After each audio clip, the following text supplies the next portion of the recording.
जी class, good morning भाई। कैसे हो सब लोग? बढ़िया। पढ़ाई वढ़ाई करते हो नहीं करते? अरे बोलो, पढ़ाई करनी है बेटा, है ना। अपना मूल कॉन्सेप्ट वाला पार्ट खत्म होने वाला है। आज कौन सा लेक्चर पढ़ेंगे? 120वां पढ़ेंगे, फिर 3 लेक्चर और है, बस फिर ये खत्म बेटा। और इसके न्यूमेरिकल मैंने आपको मॉड्यूल में से काफी करा दिए हैं। अब आपने कितनों की प्रैक्टिस की है ये आपको पता है, ये नहीं की है प्रैक्टिस। डन बेटा, तो चलते हैं देखे आगे। आज आपको न्यूमेरिकल ही करवाना है ना। देखते हैं बेटा अपन लेक्चर नंबर 120 न्यूमेरिकल प्रैक्टिस देख लेते हैं। अपना कौन सा चैप्टर चल रहा है? मूल कॉन्सेप्ट, सांद्रता पद वाले की बात कर रहे हैं बेटा अपन। ऊपर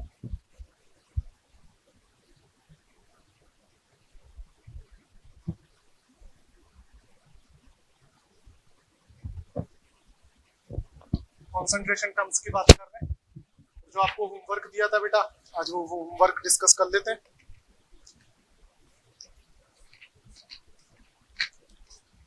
पहले स्टेज 4 में देख लेते हैं बेटा अपन कुछ क्वेश्चंस, अच्छे क्वेश्चंस हैं, उनकी बात करेंगे। एक्सरसाइज 4 सेक्शन का क्वेश्चन नंबर पहले बात करते हैं 6। इंपॉर्टेंट क्वेश्चन है, मेरी याद रखें। जो बेटा मैं आपको क्वेश्चन करवा रहा हूँ, पहली बात तो एक्सरसाइज 4 सेक्शन है, वैसे ही आपके पहले के सालों में आया हुआ पेपर है, तो बेटा इंपॉर्टेंट ही है उनके क्वेश्चन, तो ध्यान रखें भाई। क्या बोल रहा है देखो, 25.3 ग्राम सोडियम कार्बोनेट को जल में घोलकर 250 ml विलयन बनाया जाता है।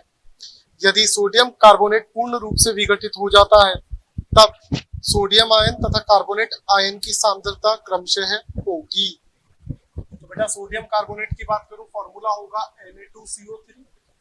इसका बेटा कितना अमाउंट लिया गया है देखिएगा, 25.3 ग्राम लिया गया है बेटा। इसका कितना लिया गया है? 25.3 ग्राम। जबकि बेटा विलयन की बात करूं, विलयन कितना है बेटा आपका 250 ml। ml को लीटर में बदलूं तो क्या बोल सकता हूँ, 250/1000। यही बात है क्या बेटा? डन बेटा, इसको आगे देखते हैं। देखिए अपन सॉल्व करते हैं। मूलरता की बात की है तो बेटा इसकी मूलरता देखो, मूलरता बोले तो कैपिटल M यही होती है। सॉल्व करूं क्या होता है, विलेय के मोल बटा विलयन का आयतन, किसमें होना चाहिए बेटा, ये लीटर में होना चाहिए। तो मोल कितना होगा बेटा, ग्राम भार बटे अणुभार। इसके मोल देखते हैं। इसके मोल की बात करूं तो मोल होगा आपका ग्राम भार बटा अणुभार। तो बेटा इसका अणुभार कितना है देखो, आपको दिया है क्वेश्चन में 106। अणुभार कितना है बेटा इसका, 106, ध्यान रखें। तो बेटा इसका क्या आएगा देखो, 25.3 बटा 106 और आयतन 250/1000। बेटा और बेटा इसको सॉल्व करोगे तो सॉल्व करने के बाद बेटा ये आपके पास आएगा 0.9555। समझ में आ गई बात बेटा, इतना आया। अब बेटा इसमें अपन आगे की बात करते हैं। देखो आगे क्या बोल रहा है बेटा, इसमें सोडियम आयन और कार्बोनेट आयन की सांद्रता पूछी आपसे कि कितनी कितनी सांद्रता है। डन बेटा, तो बेटा जैसे हम मोल का बंटवारा करते थे ना, वैसे ही आज इधर बेटा सांद्रता का बंटवारा किया गया। डन, तो देखो बेटा अपन क्या बोल रहे हैं, एक बार ध्यान से समझिएगा। Na2CO3 में बेटा कितने Na हैं और कितने कार्बोनेट आयन हैं? तो बेटा एक आयन की सांद्रता 0.955 है, कितने हैं, 2 हैं, तो इसकी सांद्रता कितनी हो जाएगी बेटा, 0.955 गुणा 2। बेटा कितना आएगा ये देखो, 1.910। कितना ही आ रहा है क्या, देखो देखे, ये किसकी आई, सोडियम आयन की सांद्रता आई। डन बेटा, और बेटा वहीं पे अपन कार्बोनेट की पूछे कितने कार्बोनेट है, 1 है, उसकी सांद्रता कितनी होगी, 0.955 गुणा 1, तो ये आई आपके पास 0.955। समझ में आ गई बात बेटा। तो आपको बोला था 25.3 ग्राम सोडियम कार्बोनेट यदि जल में पूर्ण रूप से घुल जाता है तथा विलयन का आयतन 250 ml है, तब सोडियम कार्बोनेट में सोडियम आयन तथा कार्बोनेट आयन की सांद्रता क्रमशः क्या क्या होंगी। बेटा पहले हमने सांद्रता निकाली, 2 सोडियम आयन है तो उसके अकॉर्डिंग 2 मोल होंगे, तो सांद्रता भी इस अकॉर्डिंग आई। कार्बोनेट आयन कितने हैं, CO3 - 2 को कार्बोनेट बोलते हैं। एक कार्बोनेट आयन है तो उसके अकॉर्डिंग सांद्रता भी दिया है। समझ में आती है क्या बात बेटा? पक्का? चले आगे। ये आपका एक्सरसाइज 4 में बेटा सेक्शन ए में क्वेश्चन नंबर कौन सा था, 6। आगे बात करते हैं बेटा इसमें। बेटा एक इसमें दे रखा है अपन को question number 12, very very important, बहुत ही इंपॉर्टेंट क्वेश्चन है बेटा। एक्सरसाइज 4 में ही बात कर रहे हैं, सेक्शन ए में इंपॉर्टेंट क्वेश्चन है बेटा। एक मोलर जलीय विलयन में, क्या बोला है आपको, एक्सरसाइज 4 क्वेश्चन नंबर 12 बेटा, वेरी वेरी इंपॉर्टेंट, ध्यान रखिए। आपको बोला है 1 मोलर जलीय विलयन में उपस्थित विलेय के मोल बिंदुओं की संख्या क्या होगी या मोल प्रभाज की संख्या क्या होगी। समझ में आ गया क्या बोला है? एक मोलल, मोलल का मतलब मोललता, एक मोलल जलीय विलयन में विलेय के मोल प्रभाजों की संख्या क्या होगी। समझ में आती है बात बेटा? देखो बेटा अपन को क्या बोला है, एक मोलल जलीय, बेटा एक मोलल जलीय विलयन का मतलब क्या है, इसकी मोललता 1, स्मॉल m मोललता होती है, इसकी मोललता कितनी है बेटा, 1। समझ में आ गई बात? अब अपन को बेटा इसमें विलेय की मूल भिन्न निकालना है। बेटा एक तो याद रखें, जब भी प्रश्न में हमारे को विलायक के लिए नहीं बताए तो हम विलायक क्या मान लेते हैं बेटा, जल मान लेते हैं। जल सबसे अच्छा विलायक होता है, इसलिए जब भी हमारे को प्रश्न में विलायक की बात नहीं करेगा तो हम विलायक क्या मान के चलेंगे बेटा, जल मान। समझ में आती है बात? चलूं आगे। तो बेटा ये मोललता तो 1 आ गई। अब देखो बेटा इसमें एक चीज, मोललता जो होती है, मोललता स्मॉल m क्या होती है, विलेय के मोल बटा विलायक का भार। आपको ये चीज याद होनी चाहिए बेटा, क्या कि मोललता ही एक ऐसा सूत्र था सांद्रता वालों में जिनमें हर में विलायक आया था। बाकी हर जगह बेटा, हर मतलब अपॉन के नीचे जो बात करते हैं डिनोमिनेटर, उसमें हमेशा बेटा क्या आता है, समझ में आती है बात बेटा? बेटा मैंने मोललता 1 बोल दी, यदि मैं बेटा विलायक का भार 1 किलोग्राम मान लूं, समझना मेरी बात, मोललता तो 1 बोली है, विलायक का भार 1 किलोग्राम मान लूं तो बेटा विलेय के मोल कितने आ जाएंगे, 1 आ जाएंगे। तो बेटा देखो मैं क्या बोल रहा हूं, माना कि विलायक का भार कितना, 1 किलोग्राम मान सकते हैं, ये एक तो विलेय के मोल 1 आ जाएंगे, विलायक का भार 1 किलोग्राम, मतलब बेटा अपन क्या बात कर रहे हैं, 1000 ग्राम। और विलायक जब तक हमको नहीं बताए तो हम विलायक क्या मान लेते हैं बेटा, H2O, जल को विलायक मान। तो हमने क्या बोला, माना कि विलायक का भार 1 किलोग्राम, तब विलेय के मोल, तब विलेय के मोल, विलेय के मोलों को हमने लिख दिया Na से, कितने हो जाएंगे, 1 हो जाएंगे। भाई ये 1 है, विलायक का भार 1 किलोग्राम मान लोगे तो विलेय के मोल कितने आ जाएंगे बेटा, 1 आ जाएंगे। तब विलेय के मोल कितने हो जाएंगे बेटा, 1 हो जाएंगे। अब देखो बेटा विलेय की मोल भिन्न, विलेय की मोल भिन्न, बेटा मोल भिन्न बोलूं, मोल अंश बोलूं, मोल प्रभाज बोलूं, एक ही बात है। इसे मैंने बोल दिया XAC। क्या होगा बेटा, खुद के मोल बटा टोटल, यही फॉर्मूला होगा बेटा। विलेय के मोल कितने हैं, 1। विलायक के मोल, विलायक क्या मान रखा है अपन ने, P मान रखा है, तो मोल कैसे निकालेंगे, ग्राम भार बटा अणुभार, यही होगा क्या बेटा, ग्राम भार बटे अणुभार। बेटा इसको जब आप सॉल्व करोगे पूरे को तो कितना आ जाएगा, देख लो एक बार, ये सॉल्व करने का आएगा 0.0177। आप सॉल्व करके समझ में आ गई बात? तो इसके अकॉर्डिंग बेटा आपका ऑप्शन नंबर 1 करेक्ट है कि एक मोलल जलीय विलयन में विलेय के मोल भिन्नों की संख्या कितनी आएगी, 0.0177 आएगी। समझ में आती है क्या बात बेटा, बोलो जी पक्का? तो बेटा ये क्वेश्चन बहुत इंपॉर्टेंट था। क्या किया है, मोललता 1 है, विलायक का भार 1 किलोग्राम मान लूं तो बेटा विलेय के मोल कितने आ जाएंगे, 1 किलोग्राम। और जब तक हमारे को विलायक नहीं बताए तो विलायक हम किसको मान के चलते हैं बेटा, जल को मान के चलते हैं। जल सबसे अच्छा विलायक होता है। समझ में आ गई बात बेटा? रफ करें इसको, आगे कुछ क्वेश्चंस और देखते हैं बेटा अपन।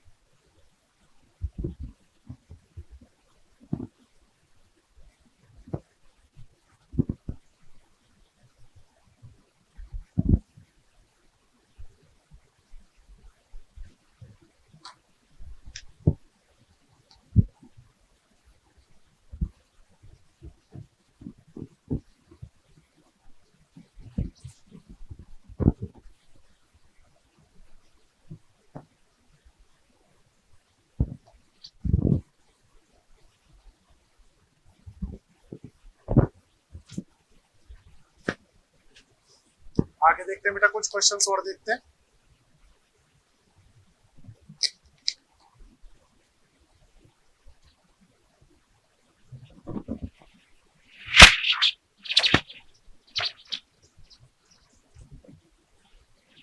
बेटा इसके बाद अपन बात कर रहे हैं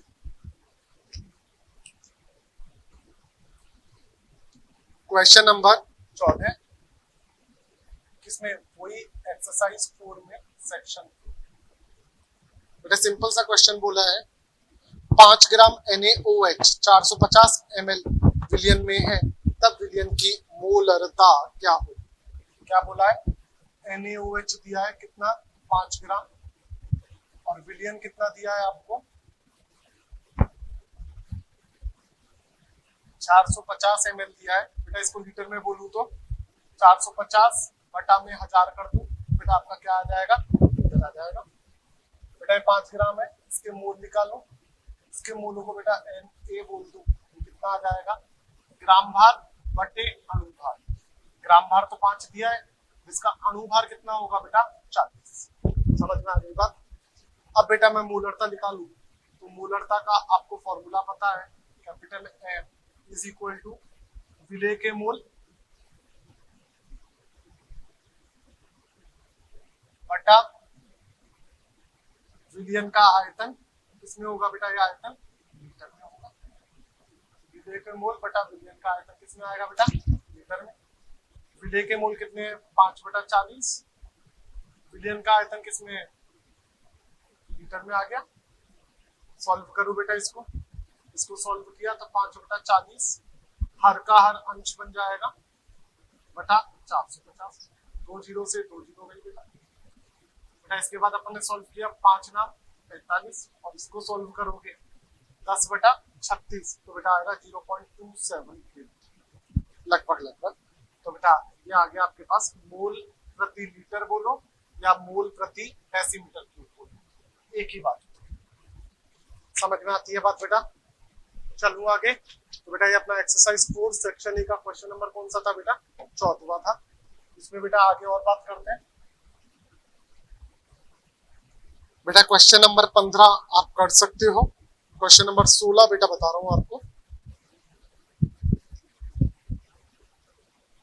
exercise 4 section A question number 16। बेटा क्या बोल रहा है? इंपॉर्टेंट क्वेश्चन है भाई क्वेश्चन नंबर 16, याद रखें। क्वेश्चन नंबर 16 इंपॉर्टेंट क्वेश्चन, ध्यान रखें। क्या बोला है? कितने ग्राम सांद्र नाइट्रिक अम्ल विलयन को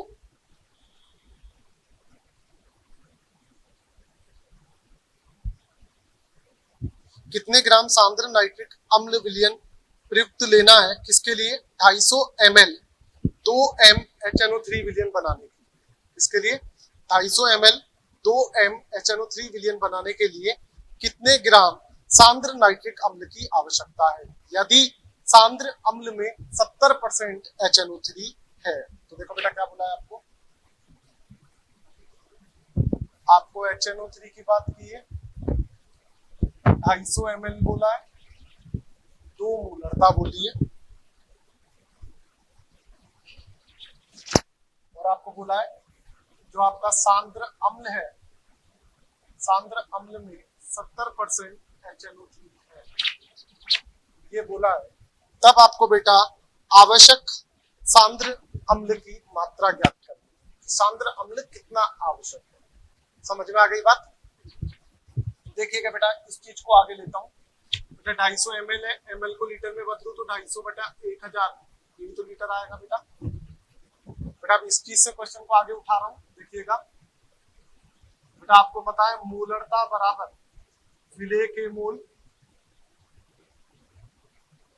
बटा विलयन का आयतन किसमें होना चाहिए बेटा, लीटर में होना चाहिए। डन।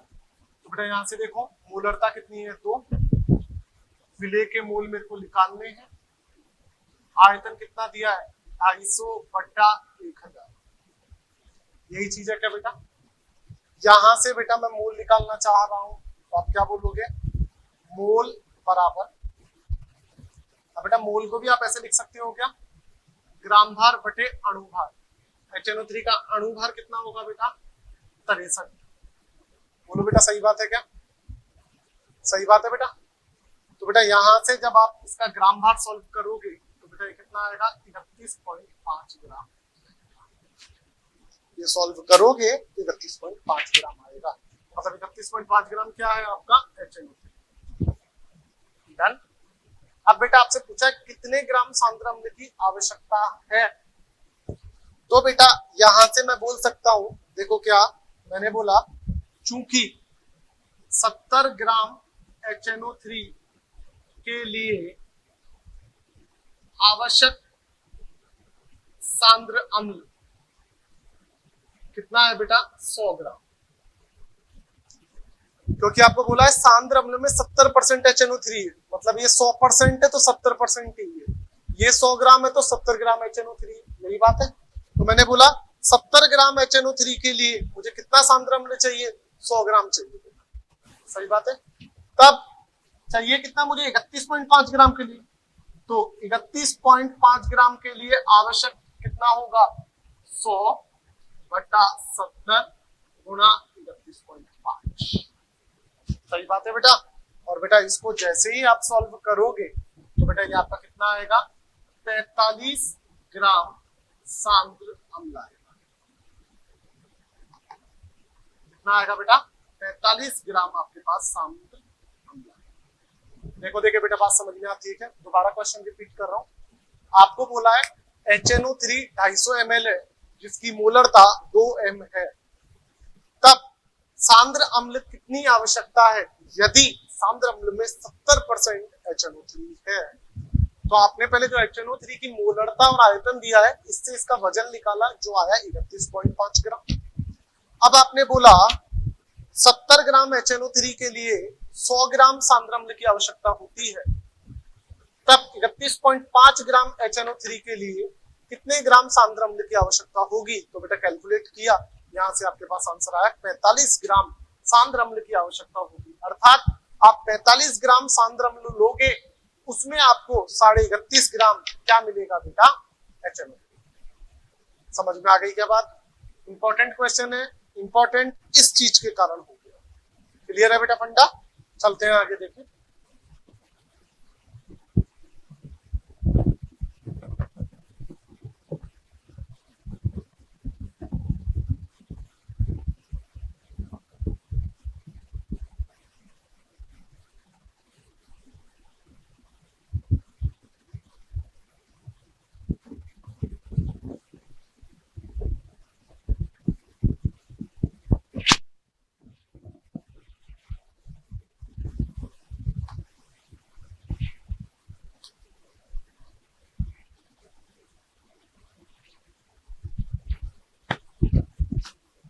आगे चलते हैं बेटा। क्वेश्चंस कराने का रीजन इतना सा है कि आप लोगों की अच्छे से प्रैक्टिस हो जाए, क्योंकि बेटा इस टाइप के क्वेश्चंस पूछे जाते हैं। बेटा अब इसका क्वेश्चन नंबर 27 देख लेते हैं,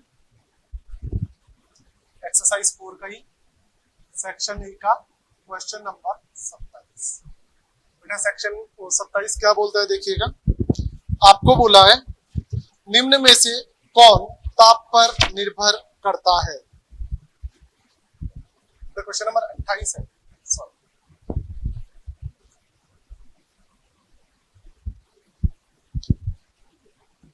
निम्न में से कौन ताप पर निर्भर करता है। तो बेटा आपसे पूछा है निम्न में से कौन ताप पर निर्भर करता है। बेटा आपको मैंने सांद्रता पदों में एक चीज बोली थी, जिस जिस सांद्रता पद के फॉर्मूले में आयतन आएगा वो तो ताप पे निर्भर करेगा, बाकी ताप पे निर्भर नहीं करेगा। ऐसी बात बोली थी नहीं बोली थी बेटा? बोली थी। तो बेटा उसी के अकॉर्डिंग अब मैं आपसे बात कर रहा हूं। इसने पहला ऑप्शन दिया है आपको मोलरता, दूसरा ऑप्शन दिया है मोलबिंदु,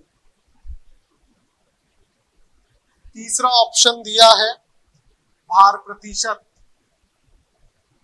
चौथा ऑप्शन दिया है मोललता। तो बेटा आपको एक चीज याद होनी चाहिए, चारों के फॉर्मूले में आपको ध्यान होना चाहिए बेटा कि किसमें आयतन आता है। तो बेटा देखो मोल बिंदु की बात करूं, क्या होता था? खुद के मोल बटा टोटल मोल, तो इसमें आयतन नहीं आता। भार प्रतिशत में विलेय का भार बटे विलयन का भार गुणा 100, इसमें आयतन नहीं आता। मोललता में विलेय के मोल बटा विलायक का भार किलोग्राम में, इसमें आयतन नहीं आता। मोलरता में बात करूं मैं, क्या होता था? विलेय के मोल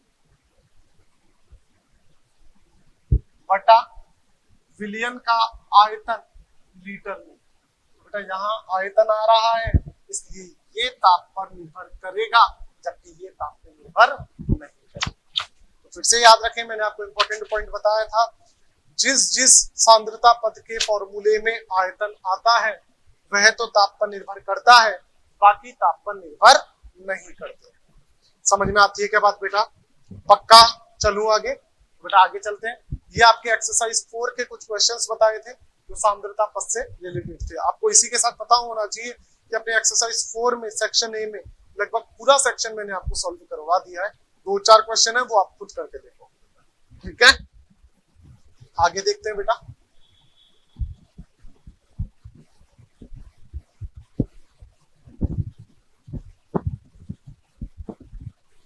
अब अपन अपनी एक्सरसाइज 1 पे आते हैं, जिसमें मैंने आपको कुछ क्वेश्चंस दिए थे।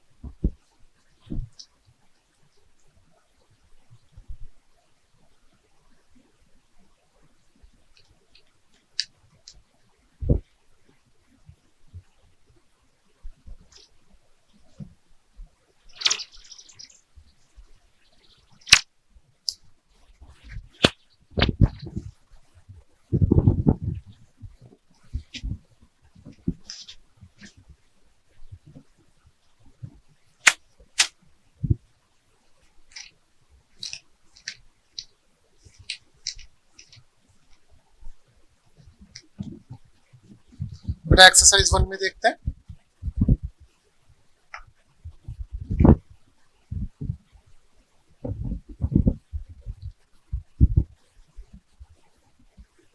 एक्सरसाइज 1 में क्वेश्चन नंबर 138 देखिएगा। आपको बोला है ऑर्थोफॉस्फेरिक अम्ल की नॉर्मलता ज्ञात कीजिए यदि भार प्रतिशत 70 है तथा विशिष्ट गुरुत्व 1.54 ग्राम पर सीसी है। बेटा हमको परसेंट वेट बाई वेट बोला है 70, स्मॉल जी का मान बोला है बेटा 1.54 ग्राम पर सीसी। किसकी बात कर रहा है बेटा? ऑर्थोफॉस्फोरिक अम्ल की बात कर रहा है। तो आज के बाद याद रखेंगे H3PO4 को बेटा क्या बोला जाता है? ऑर्थो फॉस्फोरिक अम्ल। समझ में आ गई बात? H3PO4 को बेटा क्या बोलते हैं? ऑर्थोफॉस्फोरिक अम्ल। इसमें भार प्रतिशत कितना है? 70, और विशिष्ट गुरुत्व कितना है इसका बेटा? 1.54 ग्राम पर सीसी है। बेटा नॉर्मलता निकालना है, जब ये चीजें दी हुई हो तो बेटा घनत्व है, इसे डी से भी बोल सकते हैं, ठीक है? तो नॉर्मलता का फॉर्मूला क्या होता है इस केस में? इंपॉर्टेंट फॉर्मूला बताया था 10 into percent weight by weight into D. D किसमें होना चाहिए? ग्राम प्रति एमएल में, बटा विलेय का तुल्यांक। यही था बेटा। तो यहां से मैं बेटा नॉर्मलता की बात करूं तो 10 into percent weight by wait कितना है? 70 इंटू घनत्व कितना है? 1.54 बटा विलेय का तुल्यांकी भार। बेटा आप लोगों को एक चीज याद हो तो मैंने एक चीज बताई थी, तुल्यांकी भार का जो फॉर्मूला होता है बेटा वो क्या होता है, अणु भार बटा एन फैक्टर, यही होता है बेटा, अणु भार बटा एन फैक्टर। तो बेटा यहाँ पे अणु भार H3PO4 का कितना है 98, एन फैक्टर बेटा आपको याद हो मैंने बताया था H3PO4 के लिए 3 होता है, H3PO3 के लिए 2 होता है और H3PO2 के लिए 1 होता है। यहाँ पे एन फैक्टर बेटा कितना आ जाएगा 3 आ जाएगा। तो बेटा यहाँ पे अपने विलेय का तुल्यांकी भार लिखा 98/3। समझ में आती है क्या बात बेटा। आगे बेटा अपन देखें इसमें तो आया 10 गुणा 70 गुणा 1.54 बेटा ये 3 ऊपर आ जाएगा इंटू 3 बटा 90। बेटा थोड़ा सा अपन इसे कैलकुलेट करें तो पॉइंट हटाया 1 2 1 2 1। समझ में आ गई बात बेटा। इसको कट किया 7 एकम 7 7 चौक 28, सही बात है बेटा। इसको कट किया 14 एकम 14 14 एकम 14, तो यहाँ से बेटा आपके पास आया 35। बोलो बेटा समझ में आती है क्या बात।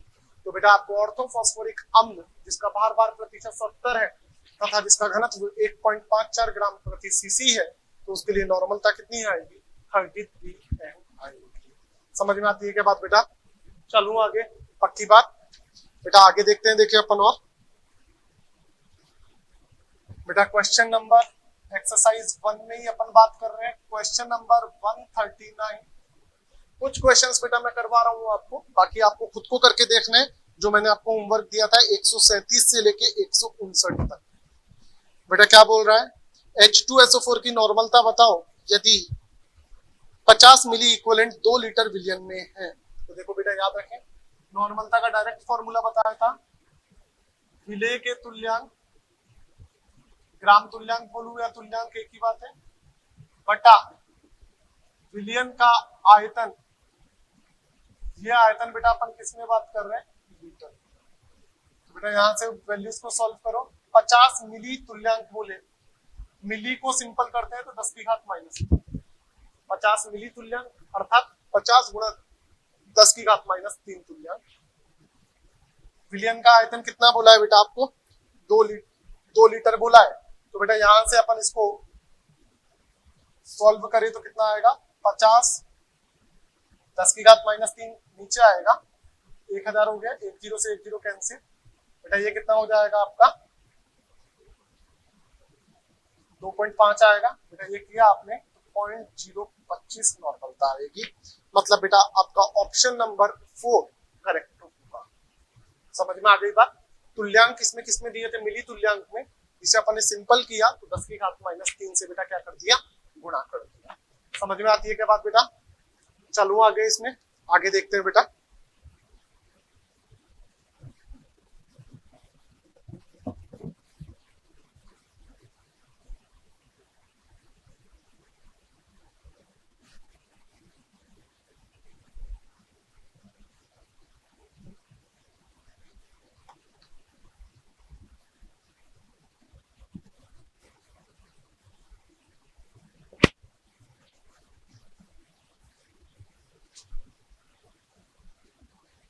बेटा इसके बाद आगे देखते हैं बेटा। फिर से वही तनुकरण वाला क्वेश्चन आ गया जो मैंने आपको इंपॉर्टेंट बताया था। इस कॉन्सेप्ट के क्वेश्चन बहुत सारे पूछे जाते हैं, याद आ गया होगा। देखिएगा क्वेश्चन नंबर 140 बोल रहा हूं बेटा। 0.25 m NaCl के 250 ml को 0.25 m NaCl के 250 ml को जल के साथ 500 ml तक तनु किया जाता है। कहां तक तनु किया है बेटा, तनु किया है अपन ने इसे कंप्लीट को कहां तक 500 ml तक, 500 ml तक तनु किया है, तब नई सांद्रता क्या होगी। तो बेटा इसका फॉर्मूला आपको पता है, क्या करता है फॉर्मूला देखो, M1V1 is equal to M2V2। तनुकरण के लिए यही फॉर्मूला बताया है मैंने आपको। बेटा M1 कितना है 0.25 है, V1 कितना है 250 ml है, M2 नई सांद्रता आपको निकालनी है, V2 कितना बोल दिया 500 ml तक, मतलब अंतिम आयतन कितना है बेटा इसका 500 ml। यही चीज है बेटा। बेटा इसको सॉल्व करें अपन तो M2 कितना होगा देखिएगा बेटा। यहाँ से M2 आपने बताया 0.25 इंटू 250 बटे 500, यही होगा। तो बेटा 250 दूना 500 आ गया। यहाँ से आपने सॉल्व किया तो बेटा M2 आपके पास आएगा 0.125। बेटा ये नई सांद्रता आएगी। मतलब तनुकरण करने के पश्चात विलयन की सांद्रता कितनी हो गई होगी बेटा? 0.125 m हो गई। समझ में आती है क्या बात बेटा? डन। इस टाइप के क्वेश्चन इंपॉर्टेंट है। ये मैंने आपको लास्ट लेक्चर में भी समझाया था। आपको बोला है 500 ml तक तनु किया, मतलब अंतिम आयतन 500 ml हो गया। यदि वो बोलता 500 ml जल मिलाकर तनु किया तो 250 तो पहले था, 500 और मिला दिया तो 750 हो जाता। यदि ऐसे बोलता तो बेटा ये जरूर ध्यान रखें, क्वेश्चन की लैंग्वेज ढंग से पढ़ें कि तक बोल रहा है या 500 ml मिलाया गया है ये बोल रहा है। इस चीज का जरूर ध्यान रखें। समझ में आती है क्या बात बेटा? चलूं आगे। नेक्स्ट बेटा अपन बात करते हैं, देखिएगा क्वेश्चन नंबर 142 को देख लेते हैं एक बार। एक्सरसाइज 1 में क्वेश्चन नंबर 142। डन बेटा। ये क्या बोल रहा है? 50 ग्राम जल तथा 50 ग्राम एथिल अल्कोहल है। बेटा जल होता है ये कितना है? 50 ग्राम। बेटा इसके मोल निकाल लो। इसको मान लो आपने बोल दिया NB, इसके मोलों, इसके मोलों को क्या बोल दिया? NB। क्या होगा? ग्राम भार बटे अणुभार। ग्राम भार 50, अणुभार 18। जल का अणुभार 18 होता है, ये आपको पता होना चाहिए। तो बेटा ये कितना आएगा? बेटा ये आपके पास आ जाएगा लगभग 2.78। बेटा दूसरा आपको बोला है एथिल अल्कोहल। बेटा इसका फॉर्मूला होता है C2H5OH। इसे क्या बोलते हैं बेटा अपन? Ethyl alcohol. समझ में आ गई क्या बात बेटा? बेटा इसका भी कितना बोला है आपको? 50 ग्राम बोला है। बेटा इसके भी मोल निकाले। इसको बोल दिया Na। तो बेटा देखो ग्राम भार बटे अणुभार। इसका अणुभार 12 दूना 24, 5 29 और 1 30 और 16 46। बेटा ये किया तो ये आया 1.09 आया। अब आपको पूछा क्या है इसमें बेटा? जल की मोल भिन्न पूछा है। XH2 आपसे पूछा है। आपने क्या बोला बेटा? खुद के मोल अपॉन टोटल मोल, मतलब H2O के मोल बटा टोटल मोल, यही होगा बेटा। तो बेटा H2O के मोल है 2.78 अपॉन 2.78 प्लस 1.09। तो बेटा इसका ऑप्शन नंबर 4 करेक्ट होना चाहिए। सिंपल है, कैलकुलेट भी नहीं रख करवाया, डायरेक्ट वैल्यूज। समझ में आती है बात बेटा? आगे देखते हैं और कुछ क्वेश्चंस। रफ करो बेटा इसको। हाँ जी रफ करता हूं।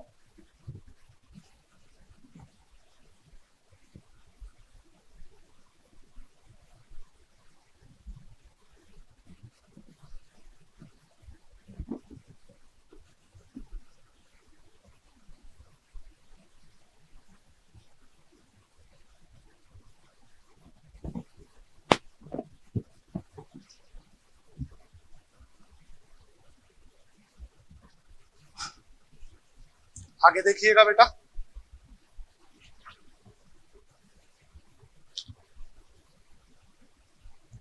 नेक्स्ट क्वेश्चन एक्सरसाइज 1 में बात कर रहे हैं। क्वेश्चन नंबर 144 की बात कर रहे हैं। देखिएगा 144 क्या बोल रहा है? 36 ग्राम जल को 46 ग्राम ग्लिसरीन के साथ मिलाया जाता है, तब ग्लिसरीन की मोल भिन्न ज्ञात करो। तो बेटा 36 ग्राम जल को है, जल कितना है आपके पास? 36 ग्राम है। इसके मोल निकालना चाह रहा हूं। मोल हो गए इसके Na। ग्राम भार बटे अणुभार, इसे बोल दिया A। B है अपने पास ग्लिसरीन। बेटा ग्लिसरीन का फॉर्मूला आपको पता होना चाहिए, C3H8O3। ये बेटा आपका ग्लिसरीन का फॉर्मूला होता है। ग्लिसरीन कितनी बोली है बेटा? 46 ग्राम बोली है। इसके भी बेटा मैं मोल निकालूं, इसके मोलों को बोल दिया NB। क्या होगा? ग्राम भार बटे अणुभार। बेटा इसका अणुभार चेक करूं तो देखो 12 24 बार दिया 36, 36 और 8 44, 44 और 48, 16 3 48 हो गया। 44 और 48 कितना हो गया बेटा देखो, 44 और 48 बेटा 92। अब बेटा ये किया तो ये आया 5। आपसे बेटा किसकी पूछी है मोल भिन्न? ग्लिसरीन की मोल भिन्न पूछी है, तो हमने बेटा बोला XB क्या होगा NB upon Na plus NB 0.5 upon 2 plus 0.5 0.5 upon 2.5, ये गया 25, 1/5 आया, 1/5 का मतलब 0.20 आया। बोलो बेटा समझ में आती है क्या बात? तो यहां से आपको क्वेश्चन नंबर 144 भी क्लियर हो गया कि किस तरीके से हमें ये क्वेश्चन करना है। बोलो बेटा क्लियर है क्या ये बात? चलो आगे।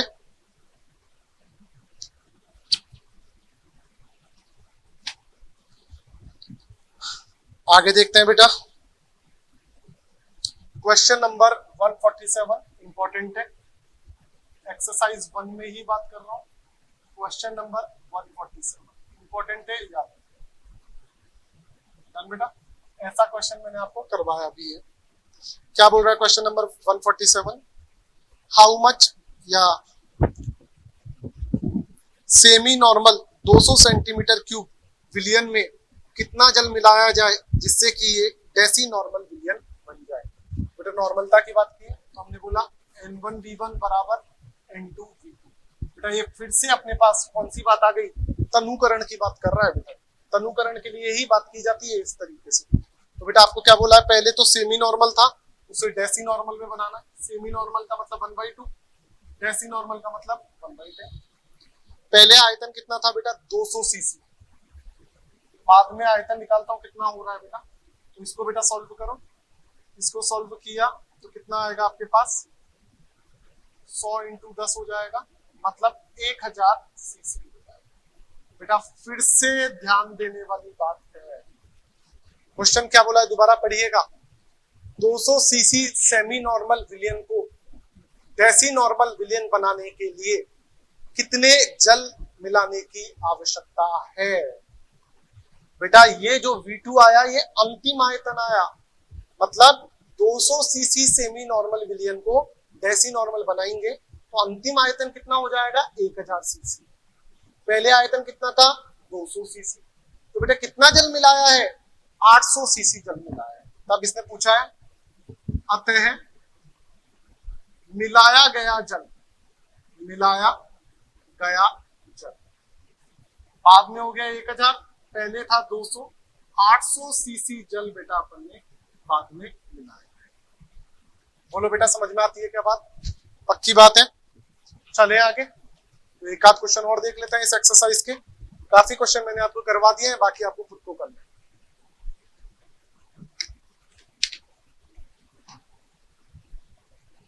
रफ करूं इसको बेटा।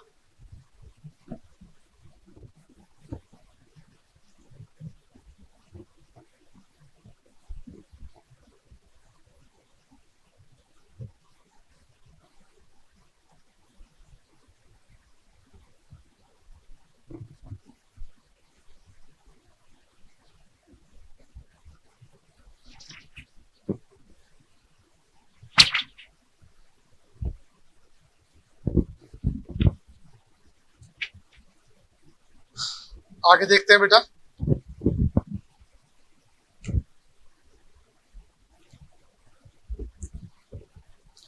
नेक्स्ट क्वेश्चन देखिएगा बेटा क्या बोल रहा है। बेटा क्वेश्चन नंबर 150 बहुत अच्छा क्वेश्चन है भाई, देखिएगा। Exercise 1 question number 150 very very important.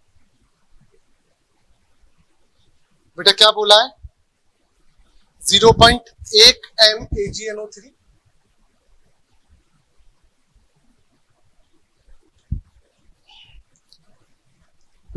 तथा 0.2 m NaCl के समान आयतन, इसका भी आयतन भी मान लो, इसका भी आयतन भी मान लो, को मिक्स किया जाता है, तब परिणामी विलयन में NO3 माइनस आयन की सांद्रता बताओ। बेटा इसको भी मिक्स किया, इसको भी मिक्स किया, तो परिणामी विलयन में NO3 माइनस आयन की सांद्रता क्या होगी वो बात कर रहे हैं। डन। तो बेटा इस क्वेश्चन को समझने की कोशिश करें। बेटा चूंकि आपको पता है क्या, मोलरता बराबर मोल बटा आयतन होता है, बोलो होता है नहीं होता है, मोल बटा आयतन। तो बेटा यहां से मोल कितना हो जाएगा, मोल बराबर मोलरता गुणा आयतन हो जाएगा, फिर हो जाएगा।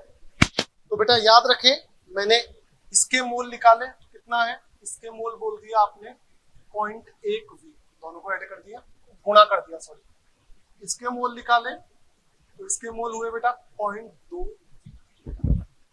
अब बेटा मुझे एक बात बताओ, इधर से NO3 माइनस आएगा क्या, नहीं आएगा, यहाँ सोडियम और Cl है, Na और Cl, NO3 है ही नहीं, तो यहाँ से आएगा।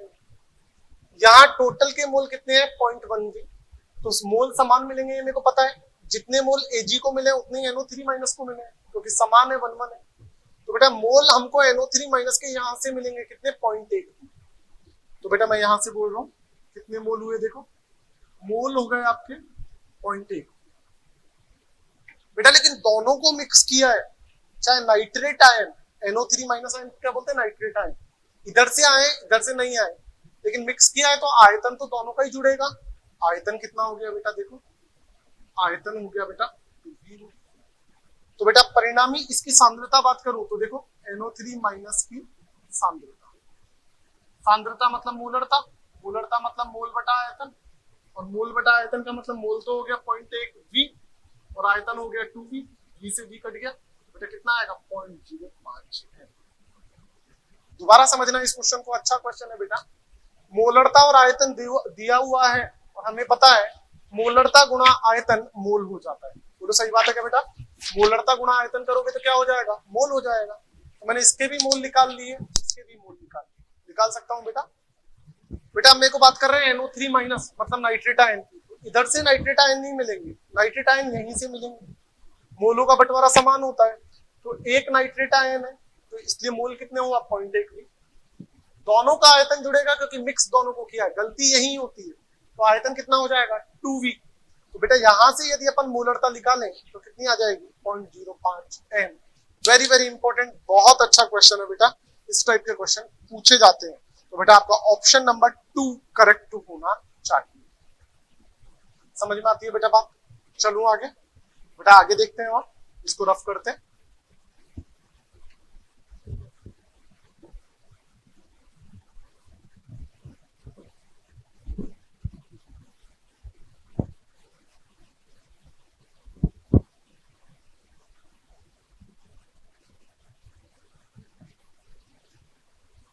बेटा आगे देखिएगा,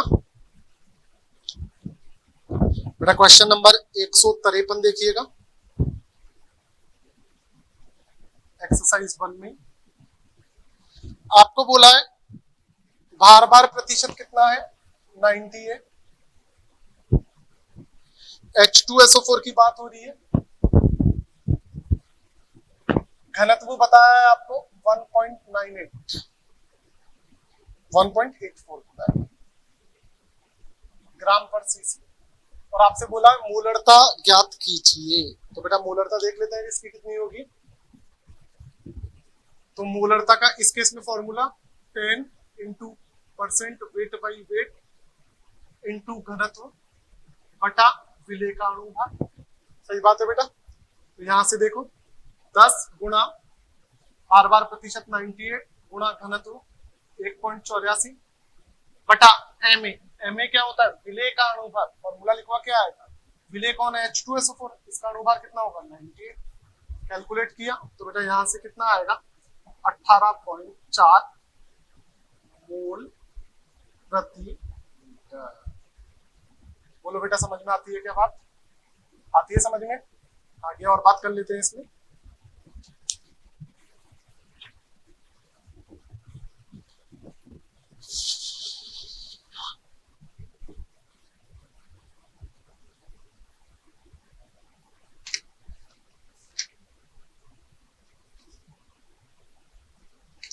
बेटा आगे देखिएगा क्या बोल रहा है, क्वेश्चन नंबर इधर आ जाओ आप 157।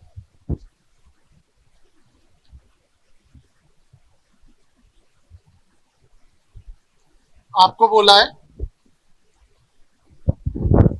एक क्रियाशील स्पिरिट में जिसका भार प्रतिशत 95% है, एथेनॉल उपस्थित है, तब एथेनॉल का मोल फ्रैक्शन, एथेनॉल की मोल भिन्न ज्ञात कीजिए। बेटा मैं ये बोल सकता हूं भार प्रतिशत 95% है, ठीक है, तो इसका मतलब ये बोल दूं मैं, यदि कुल विलयन बेटा अपने पास 100% है, मतलब 100 ग्राम है, और उसमें दो चीजें हैं, एक तो आपके पास है एथेनॉल और एक आपके पास है जल। बेटा ये 95 ग्राम है, 95% है, तो ये कितना हो गया बेटा 5 ग्राम हो गया। देखो बेटा, देखो सही बात है, सही बात है बेटा। दोनों के मैं मूल निकालना चाहूं तो मैंने क्या बोला, 95/46, 5/18। फॉर्मूला याद रखें, एथेनॉल का होता है C2H5OH। एथिल एल्कोहल बोलो या एथेनॉल बोलो, एक ही बात होती है। इसका अणुभार 12 दूना 24, 5 29 और 31 और 16 46। जल का फॉर्मूला बेटा आपको पता है H2O, इसका अणुभार आपको पता है 18। डन बेटा। इसमें आपसे पूछा क्या है बेटा, एथेनॉल की मोल भिन्न ज्ञात करें। तो देखो एथेनॉल की मोल भिन्न निकालनी है, तो फॉर्मूला क्या बनेगा, देखो खुद के मोल बटा टोटल मोल।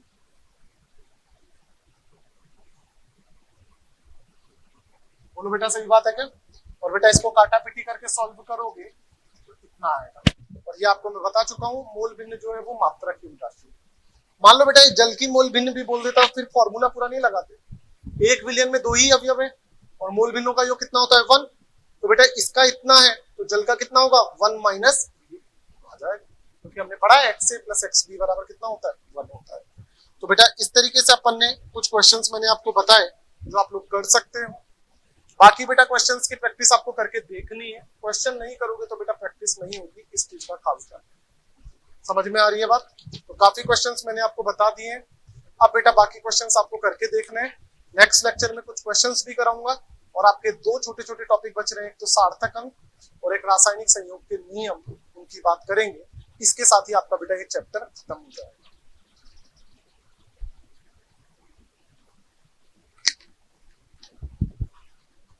डन बेटा। क्वेश्चंस बेटा आपको करके देखना है, क्वेश्चन नहीं करोगे तो दिक्कत, ठीक है। बाकी सब बढ़िया, क्वेश्चन जरूर से करना। बाकी की बातचीत बेटा अपन करते हैं next lecture. Okay, thank you.